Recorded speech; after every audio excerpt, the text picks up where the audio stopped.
भाग 14। चीनी कहावत है, एक चित्र 1000 शब्द का होता है। अमेरिकन मनोविज्ञान के पितामह विलियम जेम्स इस तथ्य पर जोर देते हैं कि अवचेतन मन किसी भी चित्र को स्वीकार करेगा जिसमें मन की आस्था है। आप जैसा बनना चाहोगे वैसा बनोगे। वर्षों पूर्व मैं मध्य पश्चिम के अनेक राज्यों में भाषण दे रहा था। मेरी इच्छा थी कि कोई स्थायी केंद्र बनाऊं जहां से सभी राज्यों में जाकर उन लोगों की सहायता कर सकूं जो मुझसे सहायता चाहते हैं। मैं दूर दूर तक गया, पर मेरी इस इच्छा ने मेरा पीछा नहीं छोड़ा। एक शाम मैं वॉशिंगटन स्थित स्पोकेन के एक होटल में आराम से सोफे पर चुपचाप बैठा था, और तब शांत मन से मैंने कल्पना करनी शुरू की कि मैं दर्शकों से भरी सभा में दर्शकों से बात कर रहा हूं। उनसे कह रहा हूं कि मैं यहां आकर बहुत खुश हूं। मैंने इस आदर्श अवसर के लिए प्रार्थना की है। मैंने अपने मन की आंखों से काल्पनिक दर्शकों को देखा और उसकी वास्तविकता का एहसास किया।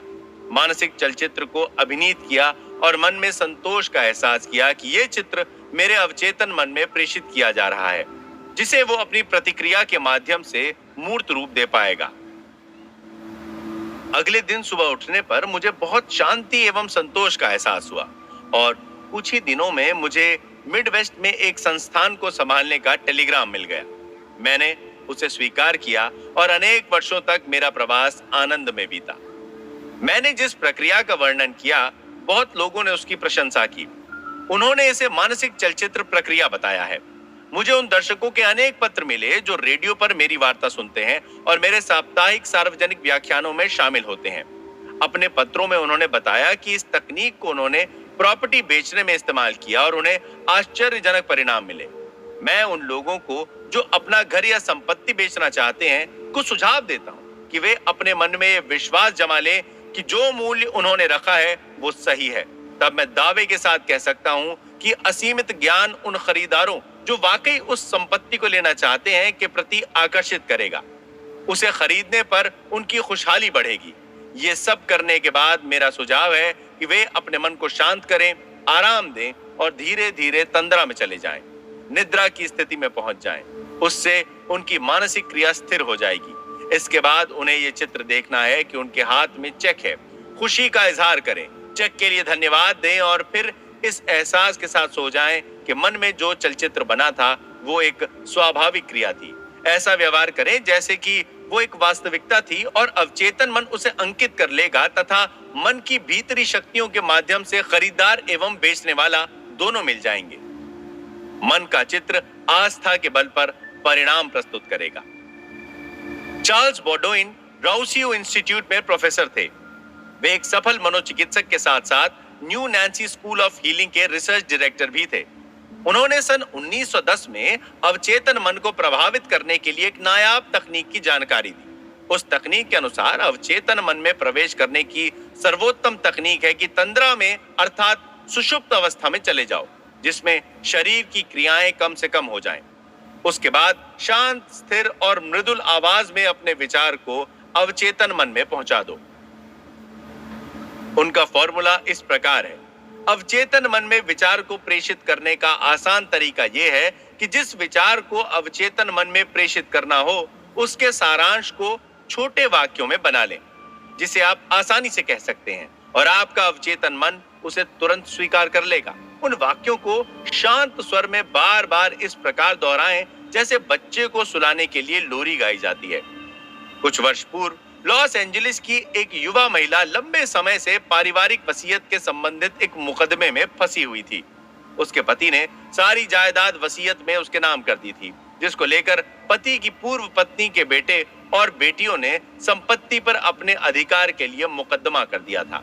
उस महिला को बोइडन तकनीक के बारे में बताया गया। उसने उस तकनीक का प्रयोग इस प्रकार किया। वो एक आराम कुर्सी पर बैठ गई। शरीर को पूर्ण शांत और आरामदेह बनाकर उसने अपनी आंखें बंद कर ली और सोने की स्थिति में आ गई। उसके बाद उसने अपने विचार को 7 शब्दों के एक वाक्य में स्थिर और मृदुल आवाज में कहना शुरू किया। दैवी शक्ति से यह खत्म हो गया। एक वाक्य का यह संदेश आसानी से अवचेतन मन में प्रविष्ट हो गया। इन शब्दों का महिला के लिए महत्व का अर्थ था उसके अवचेतन मन के नियमों के माध्यम से असीमित ज्ञान सामंजस्य के सिद्धांत के अनुकूल सामंजस्यपूर्ण स्थिति बना देना। उसने इस तकनीक को 10 दिनों तक सोते समय दोहराया। रात को सोने से पूर्व वो आहिस्ता से शांत स्वर में पूरी निष्ठा के साथ बार बार दोहराती। दैवी शक्ति से यह खत्म हो गया है। उसके बाद वो शांत होकर संतोष के साथ गहरी नींद में सो जाती। 10 रातों को संदेश दोहराने के बाद 11वें दिन जब वो सुबह उठी तो उसे विश्वास हो गया कि वो मुकदमा खत्म हो गया है। उसी दिन उसके वकील का टेलीफोन आ गया। उसने बताया कि दूसरी पार्टी समझौते के लिए राजी हो गई है। बाद में सामंजस्यपूर्ण समझौता हो गया। मुकदमा वापस ले लिया गया। सोने की मुद्रा में या तंद्रा की स्थिति में प्रयास कम करना पड़ता है। अवचेतन मन नींद के समय बहुत शांत हो जाता है। इसका कारण यह है कि नींद से पूर्व और नींद के फौरन बाद अवचेतन मन से बड़े पैमाने पर विचार निकल जाते हैं और वो खाली हो जाता है। ऐसे में नकारात्मक विचार अवचेतन मन में नहीं रहते, जो अपनी इच्छाओं को स्वीकार करने में बाधा पहुंचाते हैं।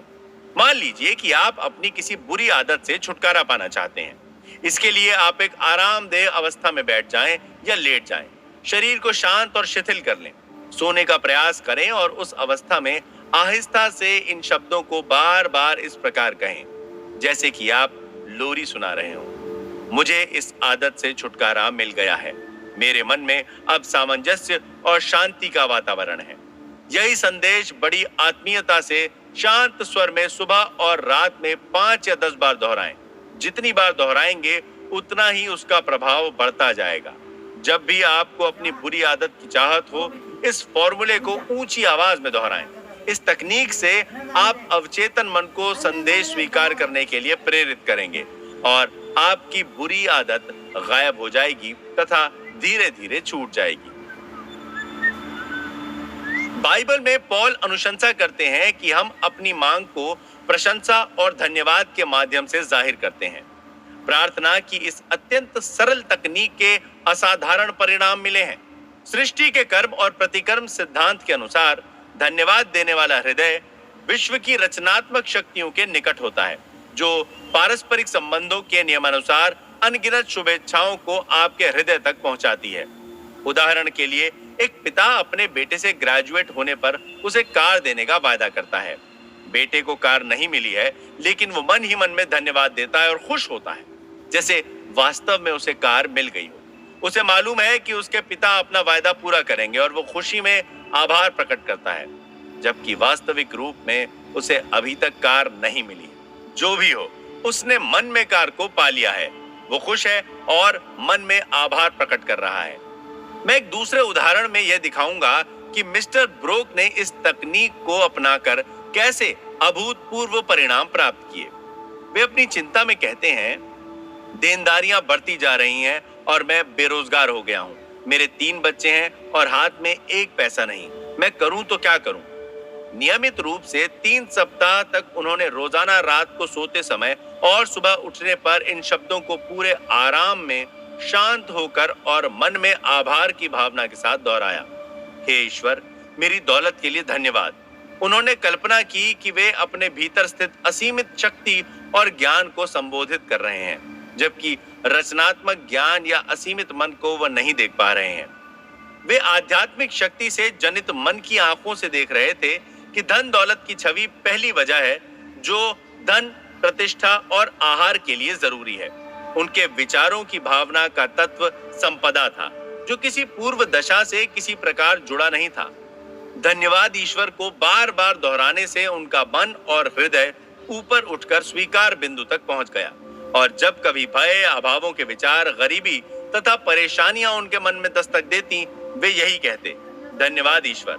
वे जान गए कि चूंकि उन्होंने धन्यवाद का व्यवहार बनाए रखा है, वे अपने मन को परिवर्तित करके उसमें धन संपदा का विचार पैदा कर देंगे।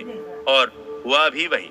उनकी प्रार्थना का उत्तर बड़ा दिलचस्प है। इस तकनीक से प्रार्थना करने के बाद उन्हें राह चलते 20 साल पुराना उनका एक नियोक्ता मिल गया।